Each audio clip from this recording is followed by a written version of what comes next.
Mhm. Hello, everyone. Thanks for being here today. I'm Mary. I'm from the Career Office. I'm the event coordinator. And today we have with us for Recruitment Wednesday, Salus Care, and with Scarlett Garcia. Hi. Hi, Scarlett. So I'm going to hand it over to you, Scarlett, and we can do questions and answers at the end. Okay, beautiful. Okay. Thanks. Alrighty, so Salus Care, we're a mental health facility located here in Fort Myers, relatively, I want to say 10, 15 minutes away from FGCU. We're right off exit 136, so we're very close to the campus. And we cater mostly to mental health and substance abuse populations. And we bring in a lot of psychology, criminal justice majors, any health sciences really that serves and focuses on human services. We cater employment and internship opportunities too. So I'll just talk a little bit about Salus Care today, and I'll start with our history.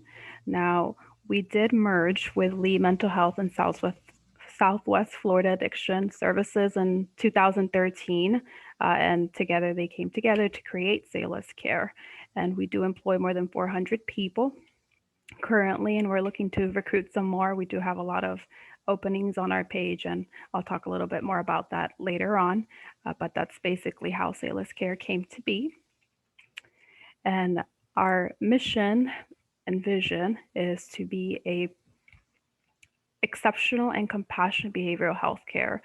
We want to be the leader in behavioral health care in Southwest Florida. And the word Salus came from the Latin root salus. It's health, prosperity. And if you know a little bit of Spanish, you know Salus, salud, also ties in together with uh, our um, our purpose to cater this to the community. And then every year we do bring hope and recovery to 16,000 people in the community. We are located near the detention center on Ortiz, so we get a lot of people as they're coming out of the jails and whatnot who are looking for recovery, and they come onto our campus looking for help. So we're in a location that does cater to the population, and we're very conveniently located. That's exactly why they chose this location in Ortiz, just so that we can be more accessible to people as well. Our values, humility. So we are here to help everyone, and no one is better than no one. And the managers are here to help. They're here to help their employees. We're here to help the patients. I'm in human resources. I personally don't work with the patients, but they come into the building all the time, and I try to help them as much as possible. And that's, you know, one of our core values, to just help in any way you can, get the resources, even if you don't know where to guide the person, find someone that can help you and get help to this individual who's desperately seeking it.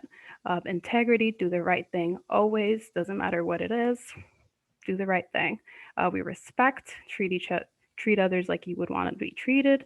And effort, individual effort is great, but team effort is even better. We are a team. We want to do everything the best way possible. And sometimes team effort is even better than individual effort.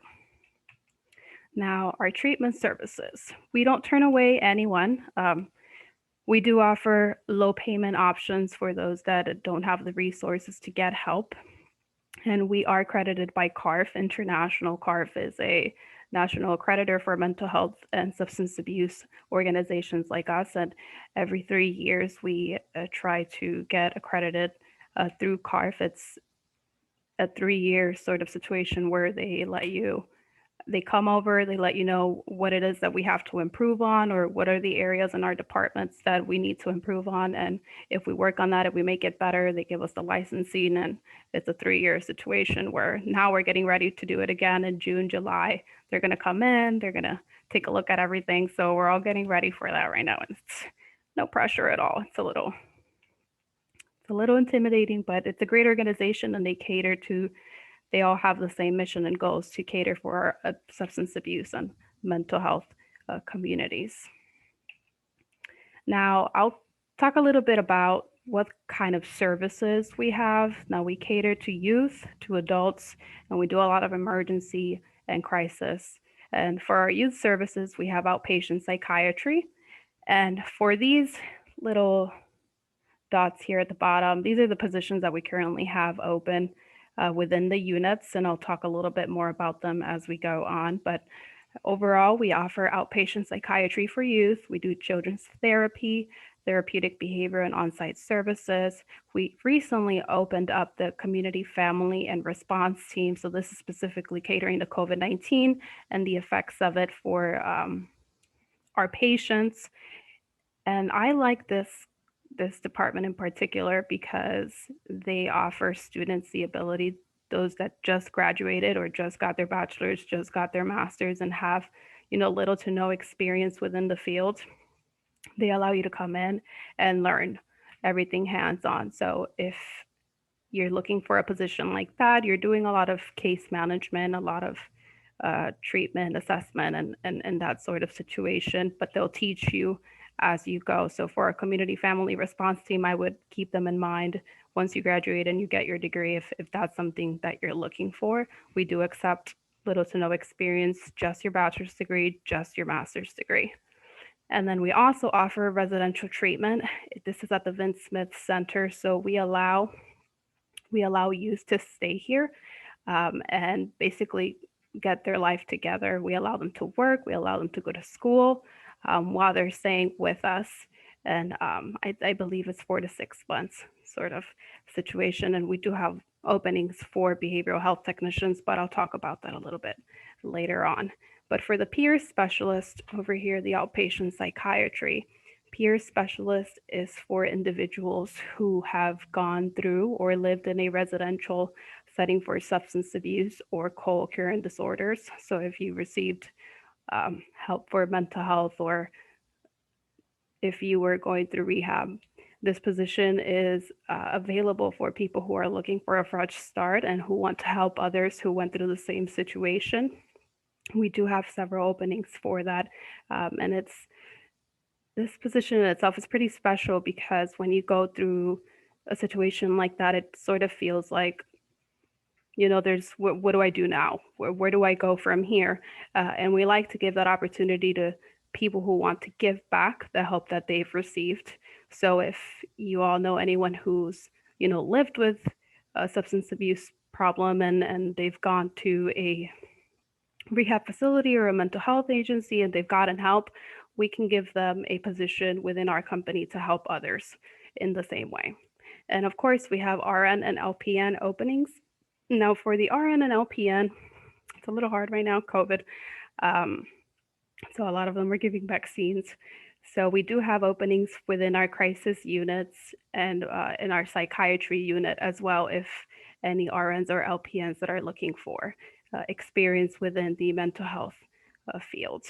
Now, our support specialist threes, that's an entry level position. I like to tell students that this is a good position for them if they don't want anything that's too directly associated with the patient, if they just want something that's more clerical, something more in the case management area. Support specialist 3 is more clerical, and it's more so in the background, not directly with the patients. And it only requires 6 to 1 year of clerical experience if they have any. So if you're looking for part-time and something that's not too much of a full-time set schedule, then support specialist 3 would be a good position. And of course, for clinician 3 and 4 master's degrees, I'll talk a little bit more about that later on, but it's for our master's level graduate students. And we do allow the opportunity to do some shadowing with our licensed clinicians here as well. For adult services, we do offer outpatient psychiatry, diversion. So diversion is for individuals that are going through serious mental health crisis, and we want to prevent them being taken into a detention center. Most of the time, it's just helping them prevent getting that to that point in their lives. We have a lot of case management, medication assisted treatment. This is mostly for people who are going through an addiction to opioid crisis, and then residential as well. Again, similar to how the youth has that residential facility where we allow them to live and stay while they go to school or while they work, we have the same program for adults, men and women. For our diversion, we have a diversion case manager, and then we also have the adult case manager, general case management. A lot of this is to help people and help them with the Medicaid, help them with housing, transportation, making sure that they're getting the necessary mental help that they need in order to, keep on going. And we do have several positions open throughout diversion and adult if that's the kind of population that you're looking forward to working with. We do have for children as well. We cater to almost all the different departments for case management. Specialization case manager, high needs, high utilization. This one is the one we in particular are looking for right now. And our requirements for these positions are just 1 year of behavioral health care experience. But I'll go into a little bit more about that later on. And then our emergency acute care services. We offer detox and we offer crisis. And detoxification is as it sounds. We cater to adults that are going through a detox for alcohol or drugs. We have detoxification clinicians at this department. We have behavioral health technicians and RNs and LPNs. Our crisis unit is mostly an emergency services department that caters to people who are going through an extremely unstable episode right now. We bring them in and we help them. We help stabilize them essentially. We have discharge planners, emergency services clinicians, intake specialists, behavioral health techs, and support specialists. And this all might sound like, oh, well, you're just saying all these positions. What are they about? So I'll go into that right now, just so that uh, we can be a little more clear on what the requirements are and what exactly it is that they're doing. So direct care opportunities, what I mean by direct care is you're going to be directly working with these patients. And I'll start with the entry level positions that we have. These are especially for college students who are trying to get some experience or you just want to see what working with these populations is like. So I'll start here. Behavioral health technicians. I particularly like this one for students who are in the fence of, what do I want to do with this career? Do I want to be a clinical psychologist? Do I want to do therapy? Do I want to get a master's degree in this field overall? So for behavioral health technicians, you only need either a high school diploma and 1 year of direct care experience. So if you've worked at a nursing home before, or you've worked as a CNA, that counts as direct care experience. Let's say you have no direct experience at all. Then all you need to qualify for this position is 30 semester credit hours. Now, it can be on any major. It doesn't have to be psychology. It doesn't have to be criminology. It could be any major. If you're an associate in music degree, for example, you qualify towards this position. We like to cater this position to all majors because most people are just trying to figure out what to do. So not everyone has a stable idea or set idea on what they want to do with their life. So behavioral health technician allows individuals to get that foot in the door, work for us, work in our different units. You can work in detox, you can work in adult crisis, and get to know what working with this population is like. And if you like it, then you can make a decision based off that. But for students that are just looking to get experience within this field, I feel like this is a great opportunity for you to see what working with individuals who are going through a crisis, who are going through detoxification, who are just trying to get some help. If you want to be part of that person's life and the impact that a therapy can have for them, then I would definitely go for behavioral health technicians. Now, we do have positions with the kids unit as well, if that's more so the population that you're trying to cater. But yeah, if you have 30 credit hours and you want to get some experience, you don't have to be full-time or part-time. If you want to come in as a PRN basically means that you come in as needed. So you let us know, hey, I can only come in on Wednesdays or Fridays every week, once a month. That's okay. We allow you to do that. We understand you're a student. So we give you the flexibility to set your own schedule while still getting the experience that you need. Now, the intake specialist is very similar to the behavioral health technicians. The only exception is that this one does require you to be within a human services field.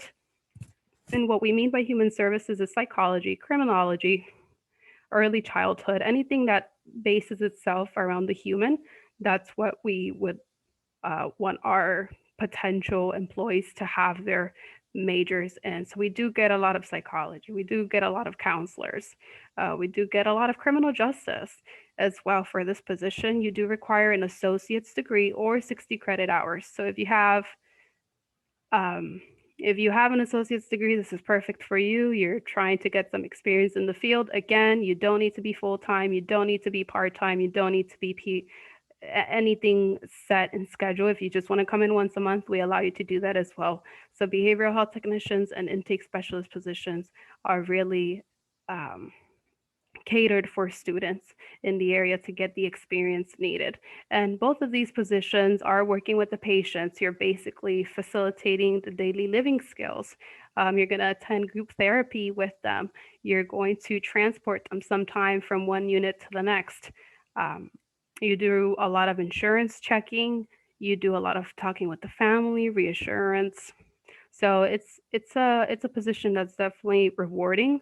And if this is what you're looking for, in your professional career, then I would definitely recommend looking into this on our website. I do have everything listed on there with the specific job requirements if you want more information on them. And then at the end, I can give my information so that you can reach out to me personally so we can talk a little bit about it more. And then our community support specialist / research specialist. So let's say you have your degree and you're trying to get your job within the field, but you don't have a lot of experience. So the community support specialists or resource specialists also don't require any experience. You just require a degree. We teach you most of the information when you come in for orientation. We give you that hands-on training you need to be in case management, for example. The community support specialist works hand in hand with the case managers. So that's the thing about Salus Care. We do offer a lot of learning opportunities for the employees. We give them a lot of training. We don't just throw you into a situation where you don't know how to handle what's going on. We teach you everything once you get here. So these 3 positions in general are great opportunities if you're just looking to get a foot in the door. And then graduate level. So let's say you have your master's. A lot of students go straight into their master's degree once they graduate with their bachelor's. For clinician 3 and 4, the qualifications must have a master's degree, of course. Now for clinician 3, let's say you've been working with Salus Care for the last 2 years because you started out as a recent graduate with your bachelor's degree in psychology. And as you stay here, you work during those 2 years, you're getting your master's degree, you get your master's degree. You qualify for clinician 3 automatically. And then this is more so working, leading therapy, making assessments for the patients. We do give you the opportunity, there's a lot of flexibility to promote within and to transition into different departments within. So if you decide to stay with us that long and you want to continue growing, clinician 3, clinician 4, great opportunities. We allow you to shadow our clinicians so that you can get those practicum hours.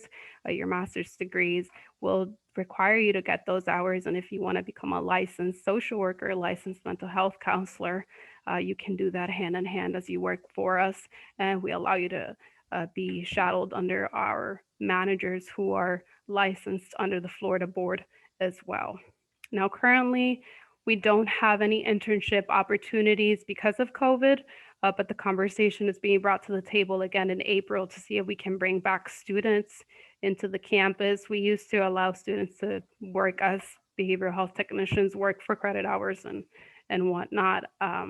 We used to let them work with the case managers as well. And then for our master's level students as well, the shadowing for the practicum hours without being committed as an employee. But for now, we're not allowing that simply because it's too much of a risk currently. They're seeing with the strategic planning for the upcoming year to see if we can possibly allow students to come back in. But just it's on the table for now. And then for tuition reimbursement. So master's degree, you stay with us, you come in as a behavioral health technician, you want to get your master's degree in clinical psychology. Salus Care will cover 2 classes per semester. So you get through your 90 days of employment. We will cover 2 classes per semester. So that's up to the equivalent of 8 credit hours.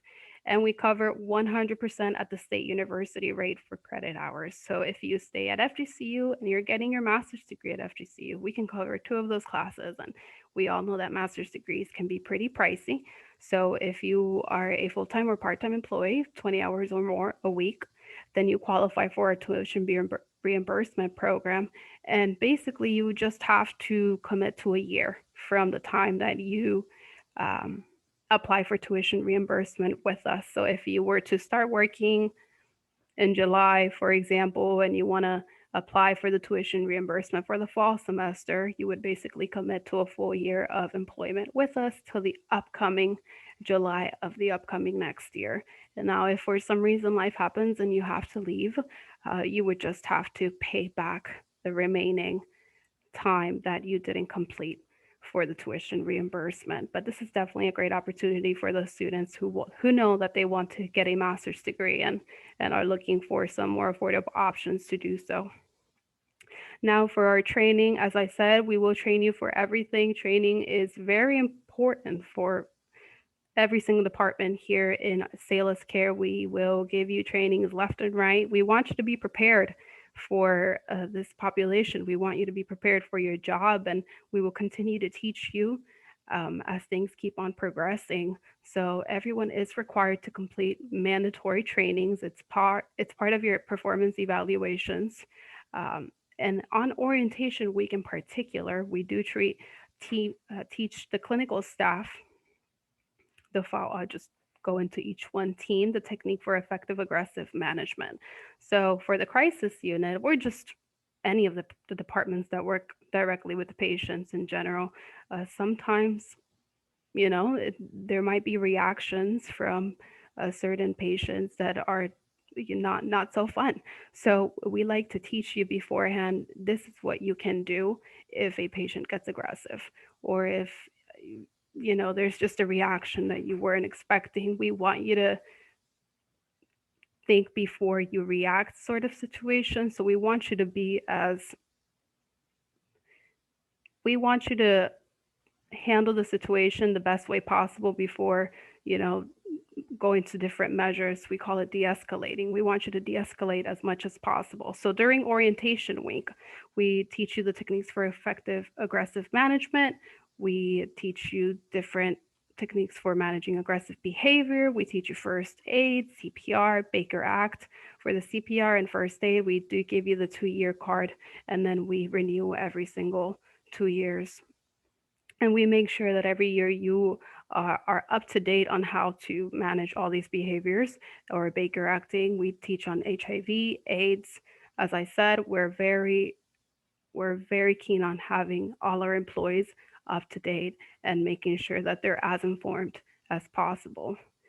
Now, you will be required to stay in compliance with your training needs, whether they are offered every year or biannually. So, as I said, it's part of your performance evaluation. We will remind you every 4 months, hey, you have a training coming up, get it complete. And it's also beneficial for you. You want to be as aware of what's going on within your field, because it doesn't just stop when you get your bachelor's degree. We're continuously learning and things are continuously changing.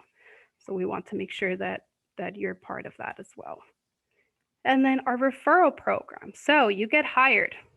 You're here, you want to bring in more students or more people. So we have a referral program that will give you money essentially for bringing in people to Salus Care. So you tell a friend, your friend gets hired, they get through their 90 days of probationary period, you receive $75 after the 90 days. After the 1 year, you get 200. And every time that they complete another year, you keep on getting the reward for it. So there's no limit on the amount of referrals you can make. You can make 10, you can make 100, as long as they stay. And then our benefits is we have free medical, we have an HMO and HSA plan. If you do have more questions about the benefits, you can reach out to me personally and I can talk to you a little bit more about it. But the overall is we have medical, dental, vision, group life, tuition reimbursement, as I said, PTO. Every employee gets 15 days of PTO once they're done with their 90-day probationary period, they can use their PTO, and we add 5 days every upcoming year of their employment. And we also do offer paid holidays. So even if you're working, you're getting paid time off to be here. So if you want to apply, you can visit our application portal. So I do accept resumes. I mainly handle the applications, but we would we will only consider applications if they're submitted through our application portal. So you specifically have to go to our website, saluscareflorida.org. And once you go to Salus Care, you can click on careers. And at the bottom, once you click on careers, there's going to be a tab that says current job openings. You can go ahead and click there. That'll then lead you to all our job listing. Currently, right now, it'll list everything from nurses all the way to psychiatrists. You can click on the one you would like to know a little bit more about. It'll list the job description, the job requirements, and then you can go ahead and apply. Now, I do want to talk a little bit about interviewing tips, in particular, the job description. It is so important that you read a job description. It'll have everything that the position will require, everything. Our job description lists everything. Personally, not every agency does it the same way, but we will tell you specifically on that job description, this is what you're going to be doing on a day to day, plus added things that you and your supervisor are going to discuss. But if you are going to an interview, look at the job description, see what it says, see if something that matches your future professional career, if it's something that you want to be part of. If you want to work directly with patients, look at the job description for the behavioral health technician. Is this position working with patients? Is it more clerical? Case management, for example, is more clerical. Is that something you see yourself doing? Do you want to do a lot of paperwork, or do you want to work with patients? So always familiarize yourself with the job description to see if it does match the if it matches your career aspirations. And when you're going to an interview, they're going to be looking for in your resume skills that match this job description. So always make sure to tailor your resume and your cover letter to match those skills in the job description so that you can better match the qualifications the employer is looking for. And if you don't have a lot of experience, look at your schoolwork, look at the research projects you've done. I know I did a lot of research projects at my time at FGCU, and those can be very beneficial to put it in your resume because you do gain skills while doing those things. Or if you worked in different organizations and you had to plan a 5K, for example, that does constitute as experience. You're gaining skills as you go. So make sure to look back and think, well, I was part of drop and we did do a lot of tabling. So maybe that does constitute as skills for recruitment. So just look back and see how you can match what it is that the employer is looking for. And it's okay that it's not in the field. If you don't have anything within the psychology field, as I said, just try to think back and, well, I had this, one project where we did this and this and this, and I feel like this would match essentially what it is you're looking for in this position. Now, the greatest weakness question.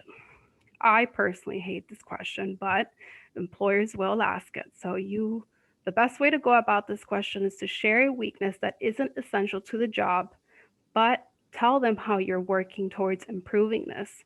And for my TikTokers out there, I have a video that a career her profession is in career management. She talks a little bit about how to handle the greatest weakness question, and I'm going to play it so that you guys can see it. But she does a great job in teaching career tips. So if you guys are interested, I would definitely recommend following her. So I'm going to play the video. All right, let's skip it then. Basically, what she poses is when you get the question, what is your greatest weakness?